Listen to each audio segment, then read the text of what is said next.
Welcome to the Eat Right, Grow Strong, Let's Go webinar for early childhood providers. This is the second webinar in a series about the role childcare providers can play in helping prevent childhood overweight and obesity. My name is Emily Cook, and I'm the Early Childhood Program Manager for the Let's Go organization at the Barbara Bush Children's Hospital. This workshop is meant to provide a basic understanding of nutrition for young children and provide childcare staff with the key components for supporting good nutrition in the childcare environment.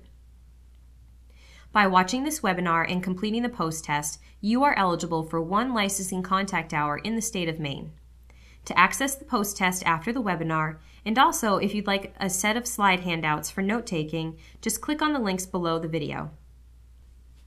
After watching this webinar, my expectation is that you will be able to describe why good nutrition is so important for young children, explain in detail the components of a childcare environment that promote healthy eating, describe the role of childcare providers in helping to shape children's eating behaviors, and list some things providers can do in their classroom or program to help children develop healthy eating behaviors. Let's briefly review what you learned in the first webinar on the childhood obesity epidemic. First, childhood overweight is the #1 nutritional disease of American children today. Currently, more than 1 in every 4 preschoolers is either overweight or obese. We know that carrying extra weight poses serious health risks to both children and adults, including both physical and mental health risks. There are many factors involved in how much we weigh. One of these things is poor nutrition, which is what we're going to talk about today. Specific nutrition-related concerns with children include not reaching the minimum 5 servings of fruits and vegetables every day and drinking too many sugary beverages and not enough water and low-fat milk. Fast food, predominance of convenience foods, and lack of family meals are also playing a role. Finally, we know that childcare providers are in a strategic position to be able to influence the development of lifelong healthy eating habits for the children in their care. Proper nutrition is particularly important for young children because they're growing so rapidly. Children enrolled in childcare programs typically take in between 50 and 75% of their daily calories while at childcare. This is why it's so important that the foods served are nutritious. Did you know that healthy eating is a learned behavior? Children learn healthy or unhealthy behaviors at a very young age. This is why role modeling is a key component to kids having a balanced diet. It's harder to break a bad habit than it is to develop a good one from the beginning. To combat the epidemic of childhood overweight, all of us will need to take some responsibility for helping children learn to enjoy healthy foods and develop good eating habits. What does all this mean for childcare providers? While parents and family have the major responsibility for a child's eating habits, childcare programs also play a very important role in the development of early eating habits and attitudes towards food. Children are often more likely to try new foods and eat a wider variety of foods when they're away from home. Years of research support that a child's behavior is mostly learned from observation of others.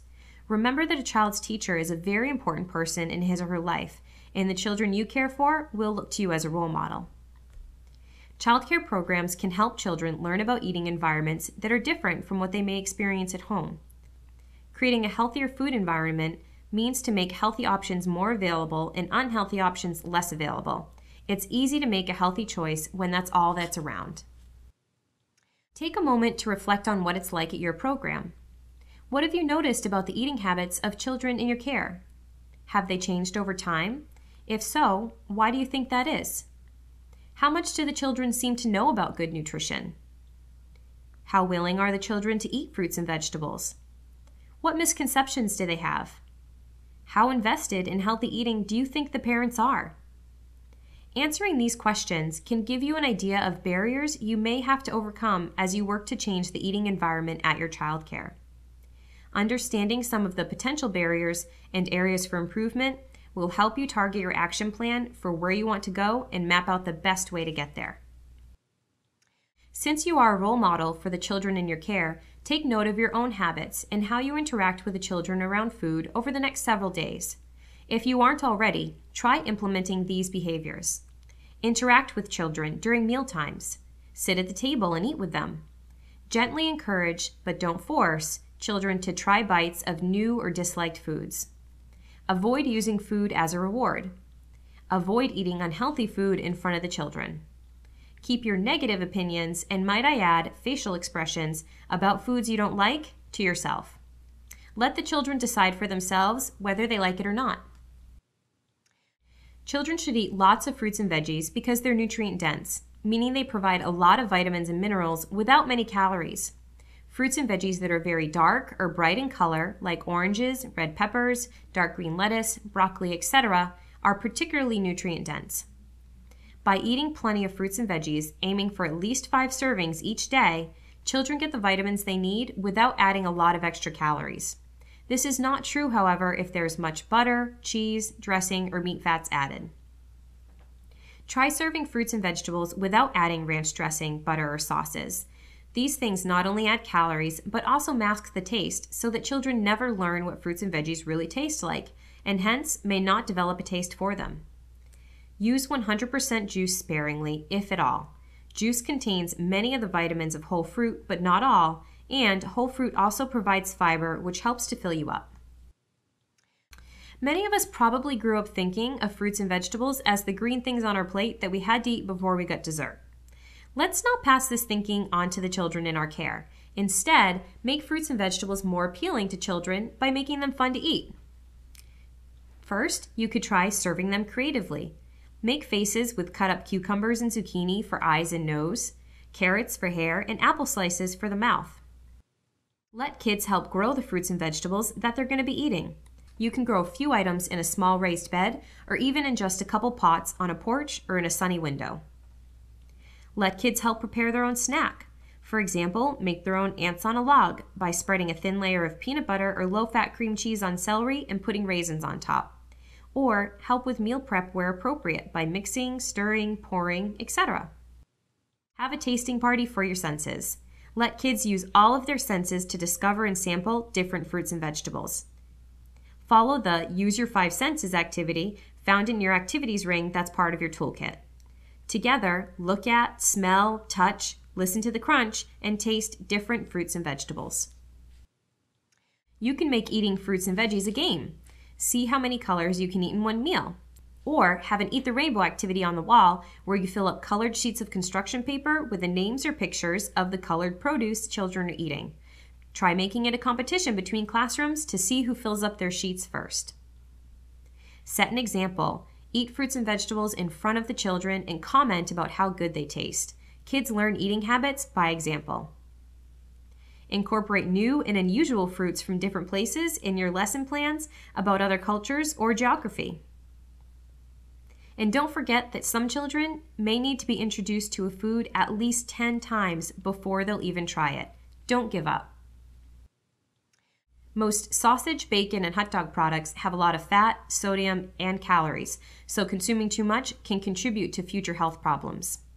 Fried foods like chicken nuggets and French fries are usually big favorites with kids, but they're not very healthy because of the high amount of unhealthy fats. Even the baked versions of these foods are mostly fried before they're packaged. So serve these less often and instead offer baked chicken and potatoes, which kids usually enjoy just as much. Substituting meat with beans is both a nutritious and cost-saving alternative.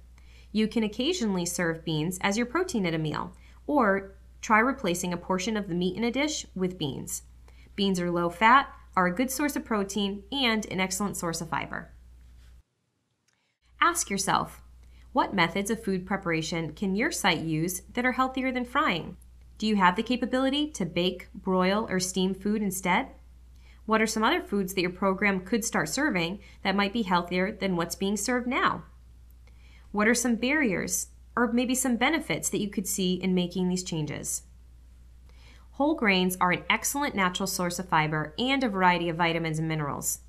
Fiber is important to a healthy diet because it aids digestion and helps children feel satisfied when they eat. Half of all of our grains should be whole grains.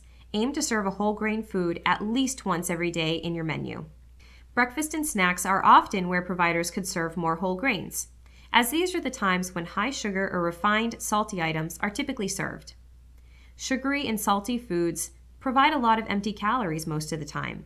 This means that they're high in fat and/or sugar and refined carbohydrates, as well as calories, but offer little nutritional value in the form of vitamins, minerals, or fiber.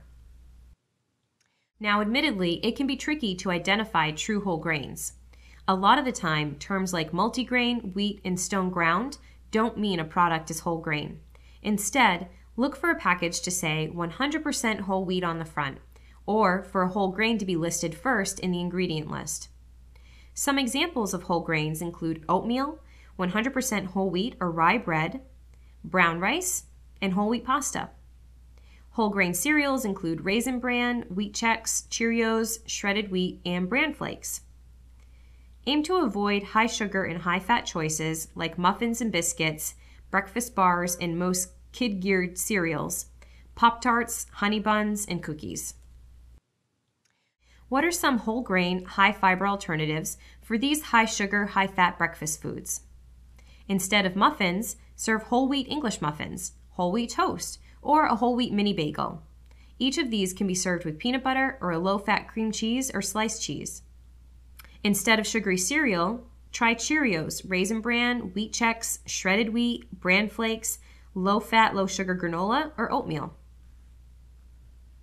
Instead of a breakfast cereal bar, how about a tortilla rolled up?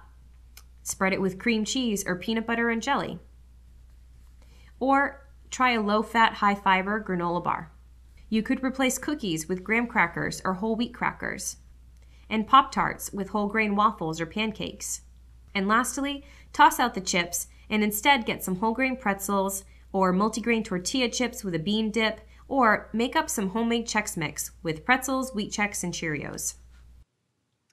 One of the best things you can do for a child's nutritional health is to help them get used to the idea that water is the best thirst quencher and a great beverage.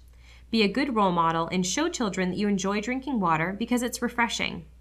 Studies show that children who regularly drink sugary beverages like soda, sweet teas, and juice drinks are more likely to be overweight. 1% in skim milk have lower amounts of fat and almost half the calories of whole milk. Low-fat milk does have some calories in it, but it's a nutrient-dense drink and a healthy part of children's diets. The American Academy of Pediatrics recommends 1% or skim milk for all children over the age of 2, and the Child and Adult Care Food Program follows these recommendations for reimbursement. By limiting or totally eliminating sugary beverages and instead providing water and low-fat milk, you are implementing one of the 5 priority Let's Go strategies and meeting the zero message. There are some common misconceptions as to what kind of milk is healthiest for children.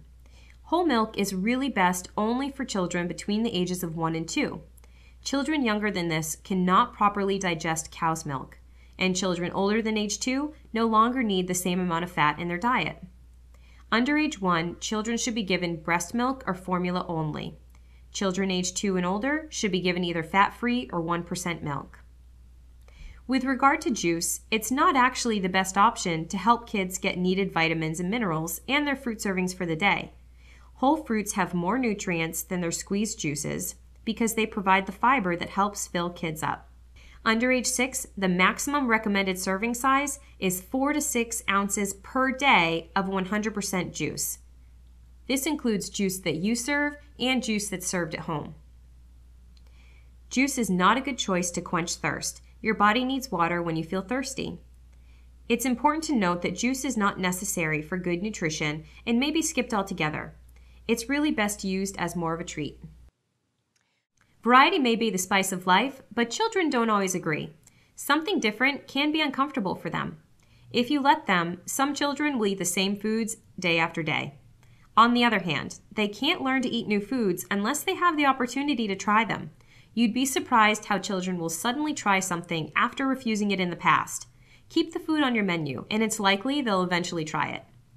It is recommended to have cycle menus of 3 weeks or longer to provide adequate variety in meals and snacks. Serving enough variety of foods helps kids meet their nutritional needs. Sometimes kids are more willing to try a new food if it's served in small amounts with a familiar and/or favorite food, so they seem less threatening. So for example, serve up that sautéed zucchini with a low-fat macaroni and cheese and carrot sticks.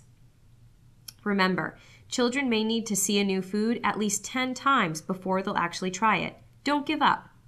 What is the variety of meals and snacks like at your center? Are there any easy ways you can think of to offer unique or new foods? How many of us have eaten until we were stuffed way too full? Have you ever eaten when you weren't even hungry? These are things that we do when we're adults, but research shows that children don't do this unless they're being forced to finish food. A child never does a bad or a good job at eating. They're just either hungry or not hungry. Badgering a child to eat could start a power struggle around food. Babies are born with a natural sense to eat when they're hungry and stop when they're full. Young children also have this internal signaling system. Forcing a child to override the signal by pushing them to eat when they don't want to can lead to overeating and weight problems. It's hard not to pressure a child to eat who isn't eating much, but it's important to let kids listen to their own bodies. Children will eat if they're hungry. It's also really important not to force children to finish their food, or in other words, clean their plates. Even encouraging children to make a happy plate or praising children who do can teach them to override those signals of hunger and fullness, possibly leading to overeating and weight problems later in life. As adults, our job is to offer children healthy foods and limit access to unhealthy ones.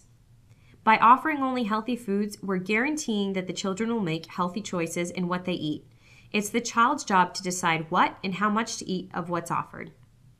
What are mealtimes like at your center? Are they rushed? Do you have time to sit and talk with the children while they eat? Plan meals so that children don't have to rush and eat faster than is natural for them. Use mealtime as a time to talk about things that interest the children so that they associate eating healthy foods with happy times. It's very tempting to reward children with food for good behavior or help them feel better about a hurt or a disappointment by giving them a food they consider to be a treat. This might help for the short term, but it encourages habits that are very hard to break later in life. When we use food in this way with children, we're teaching them to eat to reward themselves or to soothe their hurts. As you can imagine, this can lead to issues with emotional eating later on. Instead, use non-food rewards like pencils, stickers, or compliments. By doing this, you're implementing the number 3 strategy of the 5 priority Let's Go strategies. So, these recommendations are all well and good, but how can you actually put them into practice day to day at your program? Let's consider a few different scenarios you may run into at your childcare. Scenario number 1. You notice that Jose is pushing his food around on his plate, but he really isn't eating anything. What do you do? One possible solution is to ask Jose if his belly feels full, but don't pressure him into eating. Scenario number 2. Maya has already had 2 servings of bread and asked for another one. What do you do? You could ask Maya if her belly still feels empty at all. This will help her assess if she's eating out of hunger or habit. Scenario number 3. Stephen quickly eats his French fries and asks for some more before having eaten any of the other food on his plate. What do you do? Try encouraging Stephen to try the other foods on his plate before giving him more French fries, but still allow him to have a few more French fries as long as you have enough. It can be difficult when you're in these situations to know what to do, but remember, adults decide what foods to offer children, and children decide which foods and how much, if any, they're going to eat. Restricting certain foods may cause children to eat them whenever they get the chance, even if they aren't hungry. And requiring children to eat one food in order to be allowed to have another, for example, you have to eat all your beans or else there's no dessert, makes some foods seem better and more desirable than others. This also can encourage overeating. When I say popcorn, what do you think of? I'm betting on the movies. When I say cake, what do you think of? Probably a birthday party. These are food associations and are created by our experiences. These examples are particularly American. You have the opportunity to help children avoid and/or develop healthier food associations. It takes one small step at a time to change the way we think about food. And it may seem like just a tiny step, but if we could all get used to the idea that celebration foods can also be healthy foods, we'd be moving in the right direction.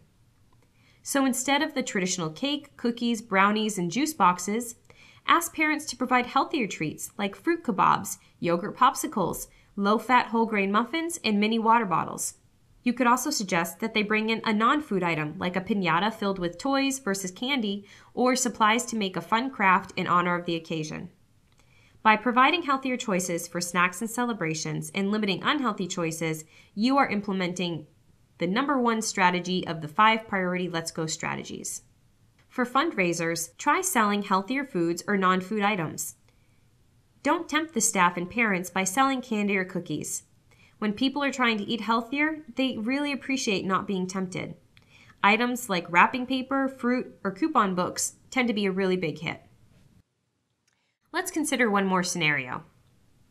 So say it's Jimmy's birthday and his mom asks if she can bring in cupcakes. What do you say to her? Encourage Jimmy's mother to bring in a healthier birthday snack. If you have a center policy around healthy celebrations, remind her of it and offer suggestions for alternative foods she could bring in, like the ones we just mentioned. You could also encourage her to consider non-food options, like the craft idea I just talked about, or maybe donating a book to the program library in honor of her child's birthday to be read aloud. Family-style meals are a good way for children to begin to learn table manners and how to serve themselves, which encourages development of certain fine motor skills. When staff join the children at the table, it gives them an opportunity to role model healthy eating and to provide some informal nutrition education. Staff might do this by starting a casual conversation about the types of food everyone is eating, the different smells, colors, and textures on people's plates. Or trying the different foods being served and talking about how they like them and how everyone likes different foods. It's important to create a pleasant social environment around the table so children associate mealtime with feeling relaxed and happy. Soda machines and things like community candy bowls are not helping you promote good health and make it hard for staff, children, and parents to choose healthy options. Just get rid of the candy bowl, and if you have a soda machine at your center, try negotiating with your vendor to stock it with healthier options like juice and water. These are strong environmental changes you can make at your program. The USDA's MyPlate brings together many of the concepts we've just discussed. Use this icon to remind you of the main points when planning your program's meals and snacks. The 5 food groups shown are fruits, vegetables, protein, grains, and dairy. These are the building blocks to a healthy diet.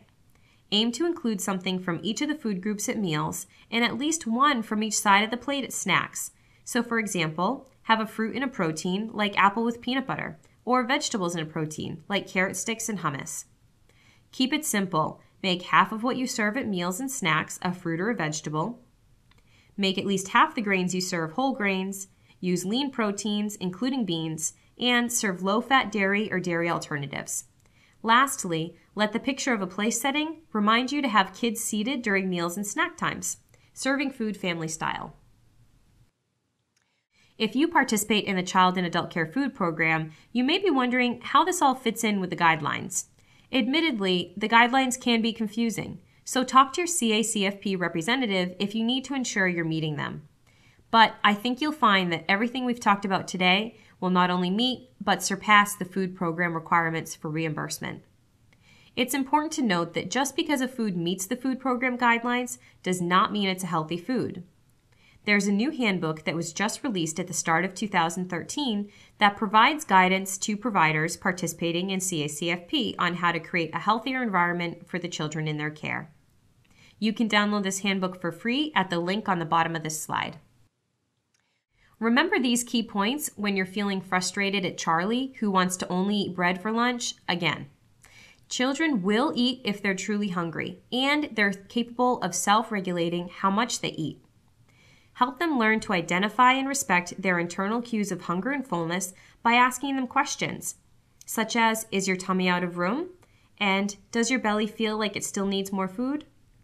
When a child wants to eat only one of the foods offered, like Charlie I just mentioned, gently encourage them to try the other foods on their plate, but never force them to eat what's being offered. Generally, children will initially react negatively to new foods. Keep reintroducing them until they're no longer new. Remember the 10 times rule. It may take 10 times or more for some children to reach a point where they're even comfortable trying a new food.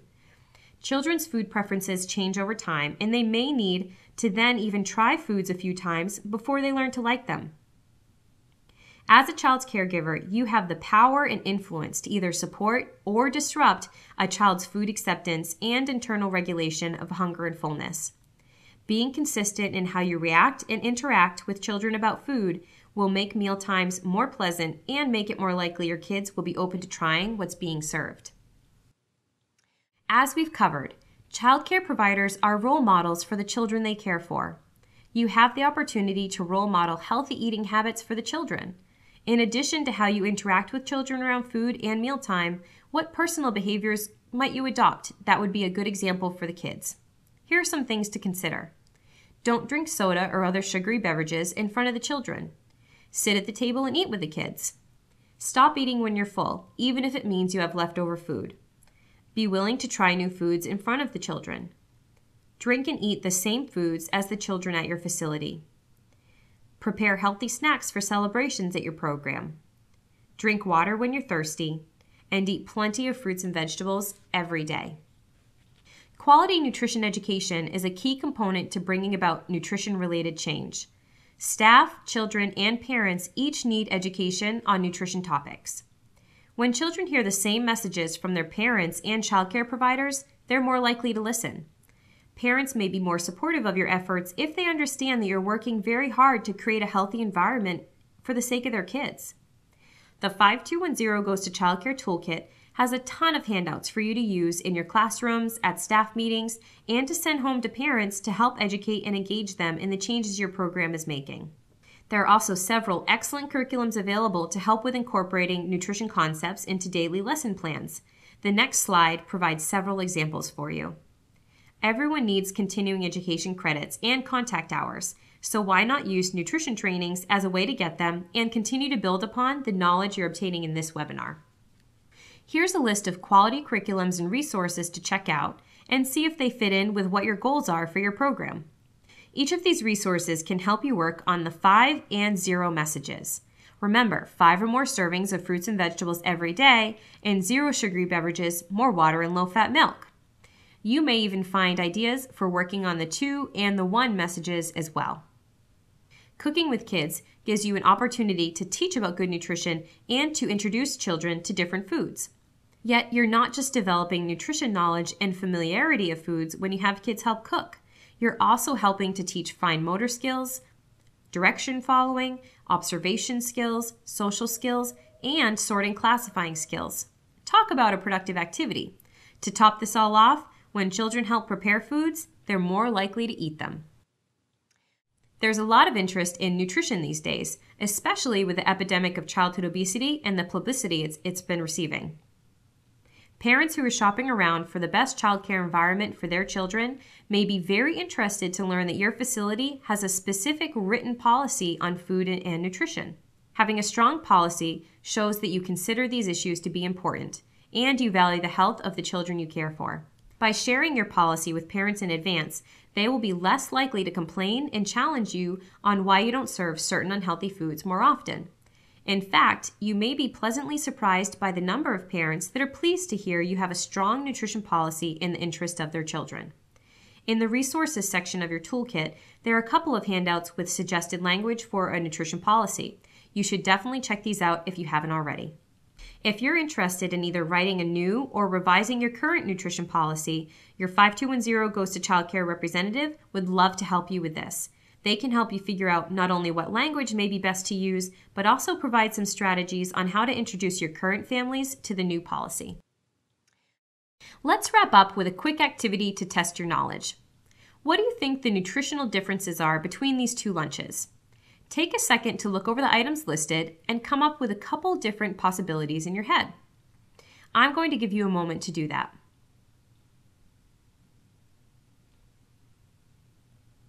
Well, what did you come up with? You may have noticed that the 2 meals have very different fat contents. One has baked items while the other has fried. Also, one provides skim milk and the other whole milk. Both the fried foods and the whole milk add a lot of fat, much of which is saturated fat, the kind that's really bad for you.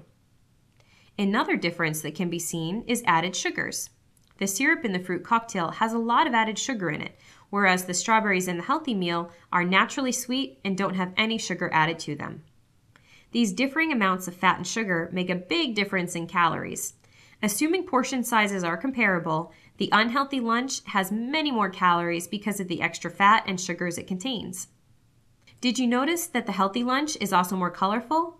It includes brown, orange, red, and white, whereas nearly all the items in the unhealthy lunch are white or brown. More colorful food means more nutrients.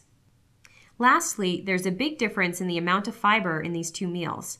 The vegetables, fresh fruit, and whole grain bread from the healthy option add a lot of fiber, which helps to fill the children up and keep them satisfied longer, which could translate into better behavior during the afternoon as a bonus for you. As a concluding activity on your own, please write down 3 things you can change to help every child you care for reach their 5 servings of fruits and vegetables every day. Think back to the questions I asked you at the very beginning of this presentation.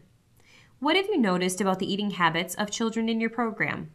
How much do the children seem to know about good nutrition? How willing are the children to eat fruits and vegetables? What misconceptions do they have? Maybe your program simply needs to just serve more fruits and vegetables, and that will help your kids eat more. Maybe you're already including lots of fruits and veggies every day on your menu, but are having trouble getting the kids to actually eat them. In this case, is there something about your feeding environment you could change that may help? Possibly switching to family-style meals, or maybe there's room for you to do more role modeling of eating fruits and veggies with the kids.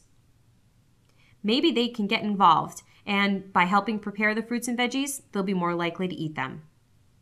Whatever your changes are, make sure to write them down and follow up with your 5210 Goes to Childcare representative on how to put them into action. This is a good opportunity to pull out your initial self-assessment and your action plan for the year to review areas for improvement, your yearly goals, and where you're at on your timeline for accomplishing those goals. Thank you for joining me to learn about nutrition for young children and explore how childcare providers can implement nutrition-related best practices on a day-to-day basis.